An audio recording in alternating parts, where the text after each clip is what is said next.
Alright, so I was on the Rolex website, as I am wont to do, and I see this new presentation on the homepage for the Submariner, and immediately my interest is piqued, of course. And then I scroll down here, and I see something I've never seen before, which is rolex.org. I've never heard of rolex.org. Obviously, I clicked on it, and we've got ourselves a very interesting page here. Learn something new every day when it comes to Rolex, seriously. So you've got all these tabs here, and the one that loads up immediately is environment. And I see here that there's a 52-minute, documentary thing called Heroes of the Ocean. Now, I watched this whole thing.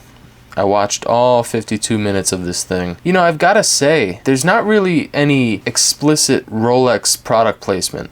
There's a little bit. I mean, almost every single person in the film is wearing a Rolex, but it's interesting because they're not wearing modern Rolex. Like, you would think, since Rolex is making this film now in 2021, you'd have modern 2021 Rolexes.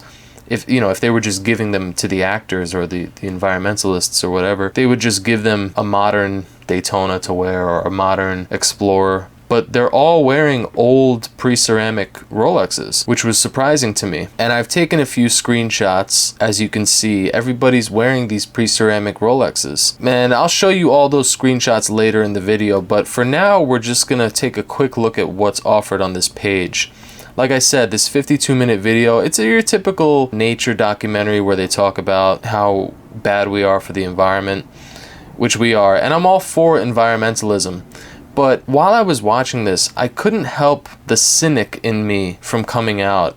A brand like Rolex is so synonymous with luxury and excess, and it's one of the last brands that I would expect to be virtue signaling in the environmentalist realm. I don't say that to accuse anybody of virtue signaling about environmentalism. I do believe that people care about the environment, as do I. I'm all for it. It's a little bit incongruous in my mind. Rolex and conservationist efforts, they don't really match up. But I guess if you think about it, look, Rolex watches are made and designed to last, and we see Rolex watches being passed down through generations. I mean, Rolexes from the 60s, which is like 60 years ago at this point, are still kicking. Like, you can buy them and they go for big money at auctions and all that. So these watches are made to last. And I guess in that way, your carbon footprint or whatever is lower because you're not buying crappy throwaway watches, disposable watches. So in that sense, buying a Rolex is sort of the environmentalist's thing to do. I'll be sure to use that excuse next time anybody questions me about spending 10 grand on a watch. But look, this whole page is, I don't know, it feels a little bit pandering, a little bit, like I said, virtue signaling. Now,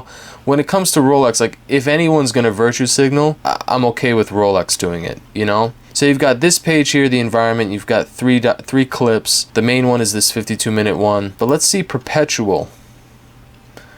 So they talk about essentially what I just said. For nearly a century, the word has been written on every Rolex Oyster watch, but perpetual is more than a word on a dial. It is a philosophy, an unceasing quest for excellence, to explore and to share human knowledge to build a better world. It is based on a fundamental belief in unlimited human potential, in continuous improvement, in always pushing the boundaries and taking the long-term view. Our watches are built to last, so is our contribution to future generations.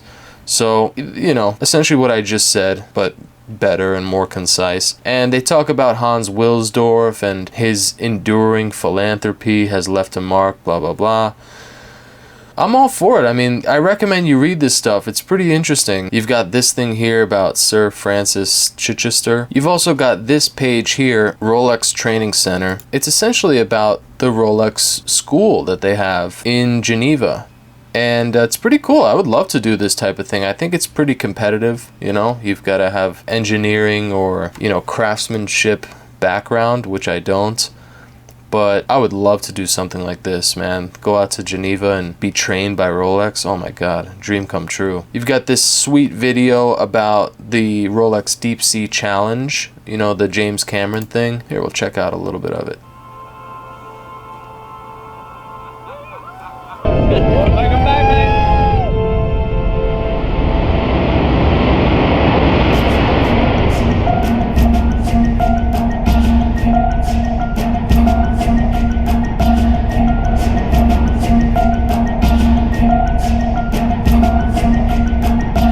When the Deep-Sea Challenge watch was delivered right before we did the big dive, I looked at it, and while I can be appreciative in the abstract for what it must have taken to create a new watch in 5 weeks, especially one that was going to go to ultimate depth, it took being taken through the process to really see what was involved and how remarkable it was that the team could do it so quickly. I've always had a respect for fine craftsmanship and engineering design, going from essentially a new idea to finished CAD to machinable, working programs that could go right onto the NC machines and begin the prototyping process. That's phenomenal.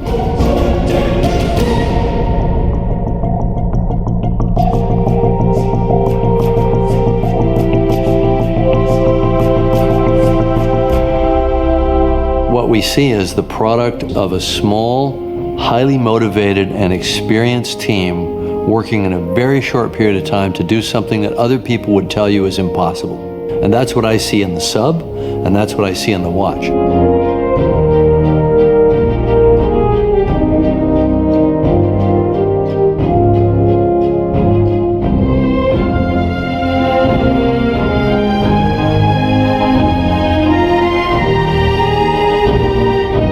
It's been an extraordinary experience because we seem to enjoy the same values, sort of a quest for perfection and precision and quality, and at the same time an adventuresome spirit, a pioneering spirit.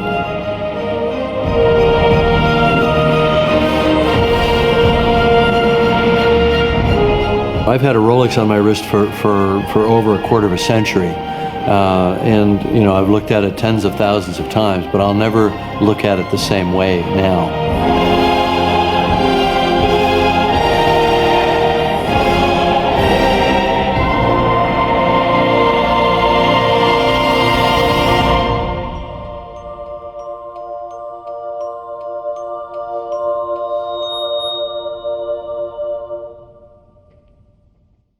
Awesome video, awesome content. You've got this clip here about the Trieste steepest dive. Watch all this stuff. It's super entertaining. Awesome stuff, Rolex. But look, I just wanted to draw your attention to this website because Rolex is doing a lot of things that I didn't know about. All of these little articles, now I'm under science now, and all of these little things here are ventures that Rolex is involved in. Whether they sponsor the program or they administer it directly. Rolex is doing these things. Here I am thinking that Rolex is the epitome of luxury and exclusivity and, just that world of which I'm not very fond, by the way. But I didn't have the highest regards for the social efforts of a brand like Rolex. But I was wrong. Taking a volcano's pulse for whatever reason, helping paralyzed people walk again, rapid malaria testing with no blood sample. I mean, these are things, look, if you click on it, it's not like those BuzzFeed articles where you just get linked to 1,000 articles at the bottom of the page that BuzzFeed has no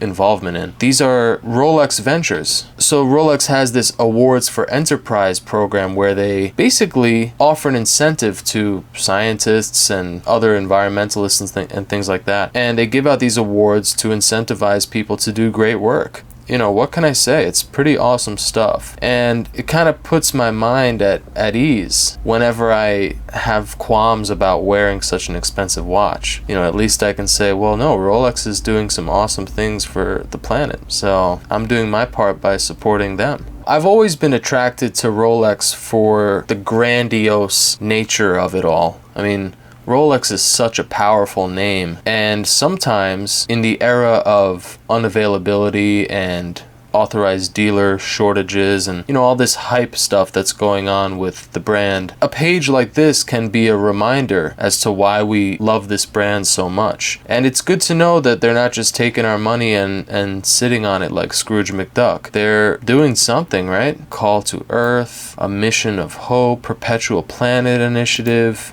This is the video I watched, Perpetual Planet. Honestly, it'll take you, a week to go through this whole website. There's so much content. So I recommend you do it. That's what I'm going to be doing for the next week, and I can't wait. And so I hope that you check it out too, because it's pretty sweet. All right, before I go, here's some of the screenshots that I promised you. You've got this coral biologist here, Dr. Emma Camp. It's hard to tell by the picture, but it looks like she's wearing an Oyster Perpetual, so pretty sweet. Then you got this guy. He's doing work down in Antarctica. This was the watch that really surprised me, because they showed this image pretty early in the film, and I obviously paused it and zoomed in and stuff. And as you can see, the end link is a hollow end link. It's not solid. And, obviously the case shape, the lugs and everything, this is a pre-ceramic sub. You can also see that there's no Cyclops on the crystal, so it's a no date, and the lume plots look pretty white, so I don't think it's tritium, so I would say it's a 14060 no date sub, which is awesome. Honestly, it's so cool.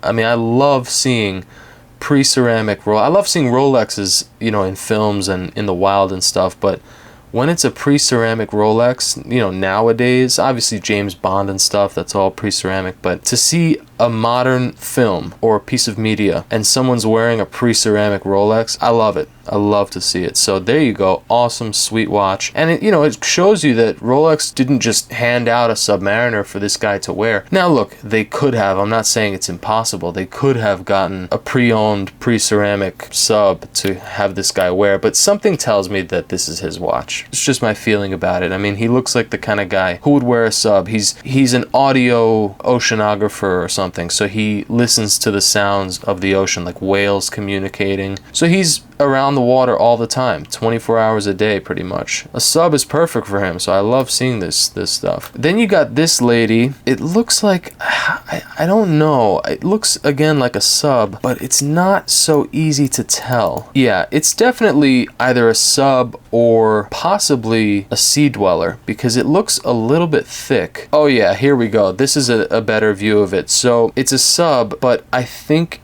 it's actually a ceramic sub, because the lug that we can see is pretty big. It's a pretty wide lug, so it wouldn't be a pre-ceramic sub lug. It's probably a modern watch. Oh yeah, and look, the clasp is a modern clasp. So yeah, there's one ceramic watch here. Rolex could have given her this watch to wear, I guess, and it kind of seems like it too, I'm not gonna lie. She does not seem like the Rolex type, if I'm being honest, but you never know. Still cool to see it. All right, this guy, he's wearing a sub for sure. You see it multiple times on the outside of his wetsuit. This is not the best picture. It's my watch, 16610, date sub. Yeah, exactly my watch. This was pretty cool, seeing Rolex on the inside of this, cabin submarine thing. And we got this chick again. You see, now I don't know. Is it an OP? It looks pretty big. Maybe this might be a different watch than the watch we saw her wearing at the beginning. But here's a side view of my man's 14060. Pretty cool. And here was the image that got me most excited, because there's no mistaking this clasp. This is a pre-ceramic clasp, so they got me hooked. I watched the whole documentary looking for Rolexes. There's a nice view of his 14060, two-liner. Okay, and this is the guy that we couldn't see before exactly, and I was saying it's my watch. Here you go. This is a 16610, solid end links. You can see the light reflecting off the chamfer on the side of the lug. This is my watch. This is exactly my watch. And it looks absolutely fantastic, if I can say so myself. And I love seeing Rolexes in the field, man. This guy's doing real work, real biology or whatever. Awesome stuff. Here he is about to go down in the water. So he's using this watch in the water. Now, does he use it in the water when Rolex is not filming right behind him?